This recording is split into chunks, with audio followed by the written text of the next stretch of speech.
چی منو میترسونی تو؟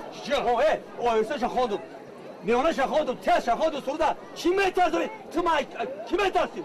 من کی میترسم؟ چی منو میترسونی؟ کی میترسونی تو منو؟ حال راضی فقط شما راضی چی میترسونی تو؟ اکنجا من شما گفتم دی دو چشم ساعت من کشت کن ما کیف گیره با همین نمایش لحظه گورا باقی رسید لیکن شما تماشا بینن ایزد من شما نفیدید آخران نمایش کرد نه ما باز برای 21 سالگی استقلال نمایش‌های نو و تازه عشق شما خواهیم کرد در این روز استقلال با شما سلامتی خوشبختی تبسم و تمام خوشی‌های زندگی را تمنا داریم شاد و پیروز باشید